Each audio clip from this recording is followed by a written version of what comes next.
Isang malaking revelasyon ang yumanig sa mundo ng boxing matapos mag-post ang Japanese promoter at dating world champion na si Koki Kameda patungkol sa naging asal ng Meksikanong si Luis Nery sa likod ng entablado.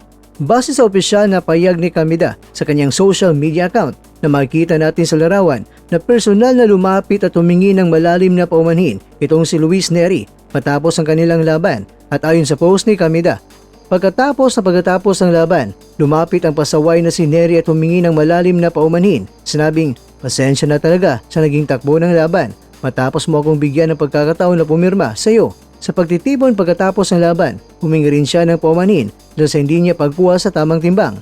Kaya naman, ang naging reaksyon ni Casimero at ng mga tagahanga ay ang revelasyon nito ay tiyak na magbibigay ng matinding gulat kay Casimero at sa buong komunidad ng boxing.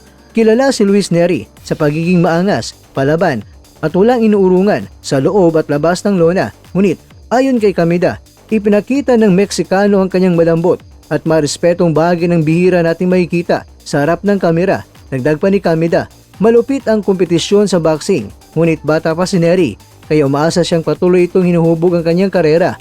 Payo pa ng Japanese promoter, mas mabuti umanong umakyat na ng timbang si Nery kasunod na naging issue nito sa timbang.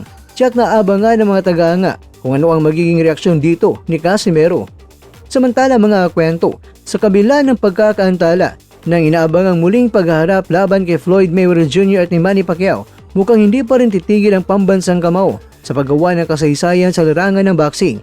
Naiulat na nakansela ang sanang pagharap nina Pacquiao at ni Mayweather ngayong Setyembre matapos makaranas ng $4.6 million na demanda si Mayweather mula sa isang kumpanya na makaganapang pampalakasan. Kaya dahil dito, hindi pa malinaw kung matutuloy pa ba ang nasabing tapatan at maiurong ito sa taong 2027. Kasunod naman ng balitang ito, kinumpirma naman ng pinuno ng MP Promotions na si Jess Mathur na aktibo na silang naghahanap ng bagong makakalaban ni Pacman bago matapos ang kasalukuyang taon. Isang pangalan ngayon ang maugong na lumulutang ang bagong hirang ng kampiyon na IBF welterweight champion na si Liam Paro ng Australia.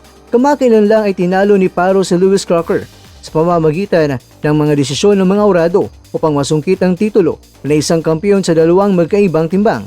Sa ginanap na pagpulong pagkatapos ng laban, hayagang inihayag ng promoter ni Paro na si George Rose na bukas lang makipagnegosasyon upang dalhin si Pacquiao sa Queensland, Australia. Sinabi ni Rose na napag-usapan ang pangalan ni Manny Pacquiao na kasalukuyan pa rin naghahanap ng laban sa parehong timbang at magiging maganda raw kung madadala nila ito doon. Mga kakwento, kung matutuloy ang laban na ito laban sa kampiyon na mas bata sa kanya ng 17 taon, may pagkakataon si Pacquiao na babasag ang sarili niyang record bilang pinakamatandang kampiyon ng welterweight sa kasaysayan ng boxing. Ang huling laban ni Pacquiao sa Queensland ay noong 2017 pa nang idepensa niya ang kanyang titulo laban niyan kay Jeff Horn. Kaya lang natalo siya dahil sinusungay dahil nga may horn. Well anyway, laban Pacman, alam naming kayang-kaya mo yan.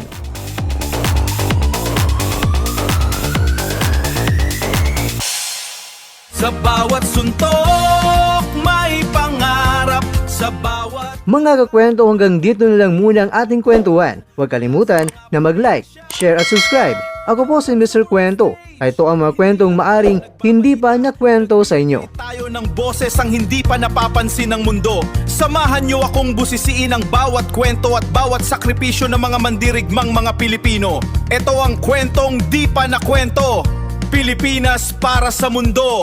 Pilipinas para sa mundo.